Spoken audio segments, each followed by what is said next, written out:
Saudara-saudari terkasih di dalam Tuhan Yesus Kristus. Shalom, salam sejahtera dan berkah dalam. Kami, di Pendalaman Iman Katolik Online, menyadari di antara kita semua umat seiman dalam Tuhan Yesus Kristus. Banyak yang tidak sempat ataupun kurang tertarik untuk membaca Alkitab, maka dari itu kami memberikan rangkuman intisari isi masing-masing kitab per kitab dari Alkitab sesuai judul yang tertera di bawah ini. Maka diharapkan kita dapat memahami isi dalam masing-masing kitab tersebut. Selamat menyimak. Kitab Nabi Hosea. Hosea tinggal di bagian utara kerajaan Israel yang terkadang dia sebut dengan Efraim atau Yakub, sekitar 200 tahun setelah mereka memisahkan diri dari bagian selatan Yehuda. Ingat kisah dari satu raja-raja. Hosea dipanggil untuk berbicara atas nama Allah pada masa pemerintahan salah satu raja terburuk Israel, Raja Yerobiam II. Bangsa ini mengalami kekacauan, dan pada tahun 722, Kekaisaran Asyur yang kejam menyapu dan menghancurkan Israel. Sekali lagi lihat kisah di dua raja-raja. Dan Hosea telah mengetahui bahwa ini akan terjadi. Kitab ini adalah kumpulan dari sekitar 25 tahun khotbah dan tulisannya, yang sebagian besar adalah puisi, dan seluruh koleksi ini dirancang ke dalam 3 bagian utama. Mari telusuri saja dan kita akan lihat bagaimana kitab ini ditulis. Bagian awal menceritakan kisah pernikahan Hosea yang hancur dengan seorang wanita bernama Gomer yang melakukan perzinahan.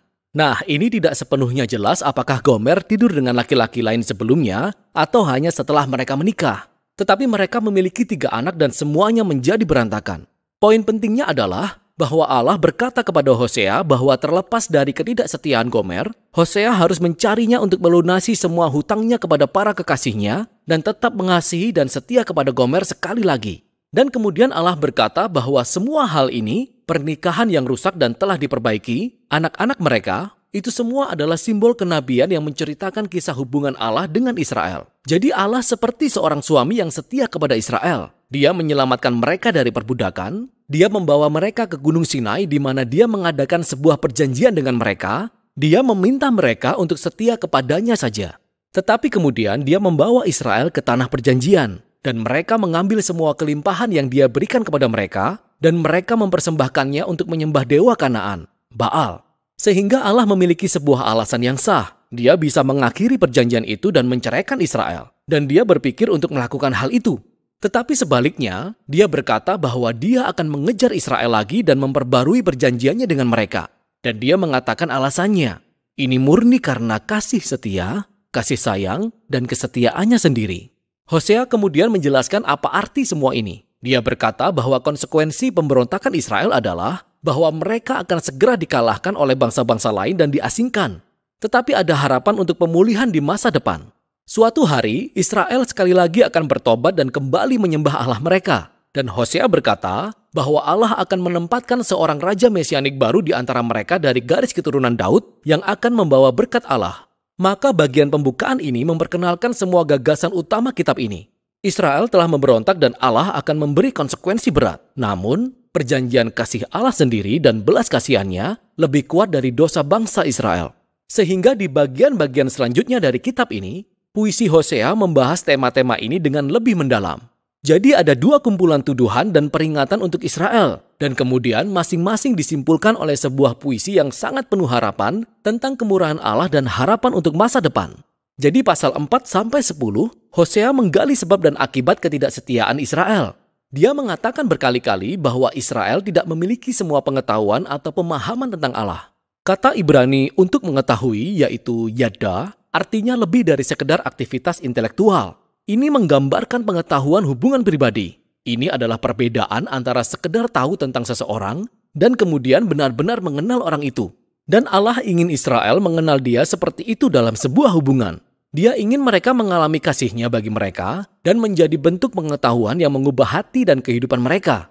Sehingga mereka mengasihi dia sebagai balasannya. Maka inilah mengapa Hosea terus-menerus mengekspos kemunafikan penyembahan Israel. Dia terus-menerus menunjukkan bagaimana mereka melanggar 10 perintah Allah, bagaimana mereka membiarkan ketidakadilan yang parah di komunitas mereka, dan kemudian mereka pergi ke kuil suci mereka dan mempersembahkan korban kepada Allah seolah-olah semuanya baik-baik saja. Tetapi tentu saja tidak. Dan itu tidak hanya dikarenakan oleh kemunafikan mereka, tetapi karena mereka juga menyembah ilah-ilah lain. Dia menyebut beberapa kali tentang altar-altar mereka kepada Baal di kota-kota di Betel dan Gilgal. Dan tidak hanya mereka memberikan kesetiaan kepada dewa-dewa lain, Hosea berulang kali menuduh Israel mempercayai aliansi politik mereka dengan Mesir dan Asyur. Jadi alih-alih mempercayai Allah untuk melindungi mereka, mereka ingin menjadi seperti bangsa-bangsa ini dan hanya mengandalkan kekuatan militer. Dan Allah berkata itu semua akan runtuh. Karena dalam waktu yang tidak terlalu lama, Asyur akan berbalik kepada mereka dan datang untuk merusak tanah mereka. Di bagian peringatan yang lain, Hosea memberikan sebuah pelajaran sejarah Israel kuno untuk menunjukkan bagaimana keluarga ini tidak setia sejak awal. Jadi Hosea menyinggung kebohongan dan pengkhianatan leluhur mereka, Yakub. Ingat Kejadian 27 dan 28, dia menyinggung pemberontakan Israel di padang gurun. Ingat Kitab Bilangan. Dia menyinggung pengangkatan Raja Saul yang jahat yang membawa bangsa Israel ke dalam dosa dan bencana. Ingat cerita dalam 1 Samuel. Ini adalah cara Hosea untuk mengatakan beberapa hal dalam keluarga ini tidak pernah berubah. Jadi harapan apa yang dimiliki Hosea? Apa yang kita ketahui dari pasal 3 bahwa Allah akan melakukan sesuatu untuk menyelamatkan dan memulihkan umatnya. Dan itulah yang kedua pasal penutup ini gali lebih dalam. Pasal 11 itu indah. Puisi tersebut menggambarkan Allah sebagai Bapa yang pengasih yang membesarkan anak laki-lakinya Israel. Dan kemudian berbagi segala sesuatu dengan dia. Tetapi anak itu bertumbuh dan memberontak dan berbalik dari bapaknya. Mengambil keuntungan dari kemurahan hatinya. Jadi dalam puisi ini, Allah tercabik-cabik secara emosional.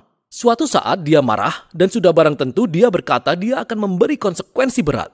Tetapi di saat berikutnya dia hancur hati. Dan kemudian dia berkata bahwa dia tergerak oleh belas kasihan dan kasih sayangnya dan dia akan memaafkan anak yang dia kasihi. Dia berkata, "Masakan aku membiarkan engkau, hai Efraim? Hatiku berbalik dalam diriku, belas kasihanku bangkit serentak."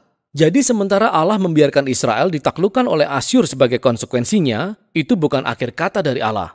Masih ada harapan. Dan itulah isi pasal terakhir. Hosea memanggil Israel untuk bertobat dan kembali kepada Allah mereka, tapi dia tahu bahwa hal itu tidak akan bertahan lama, karena sebelumnya selalu demikian.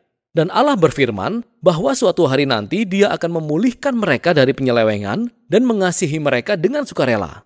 Allah kemudian menggambarkan Israel yang baru dipulihkan ini sebagai sebuah pohon rimbun yang akan menumbuhkan akar yang dalam dan memiliki cabang yang lebar dan menawarkan keteduhan dan buah bagi semua bangsa. Ini adalah sebuah gambaran tentang janji Allah kepada Abraham bagaimana Israel akan menjadi berkat bagi bangsa-bangsa.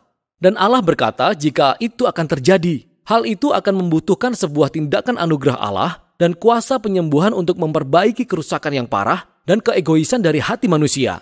Sehingga umat Allah dapat menerima kasih-Nya dan mengasihi Dia sebagai balasannya. Inilah yang Allah janjikan untuk dilakukan. Nah, setelah puisi ini selesai, kita menemukan kata-kata terakhir dari kitab ini seperti sebuah catatan tambahan.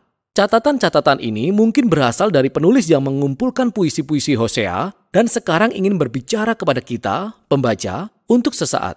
Dan penulis ini berkata, siapa yang bijaksana, biarlah ia memahami semuanya ini, yaitu puisi-puisi Hosea.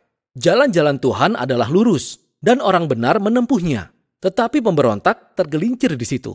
Jadi penulis ingin kita tahu bahwa puisi-puisi kuno Hosea yang ditujukan pada bagian utara Israel tidak terkunci di masa lalu. Semua puisi ini mengungkapkan kebenaran yang mendalam tentang karakter dan tujuan Allah dan sifat manusia.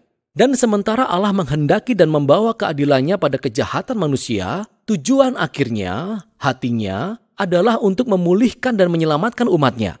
Dan itulah isi kitab Hosea.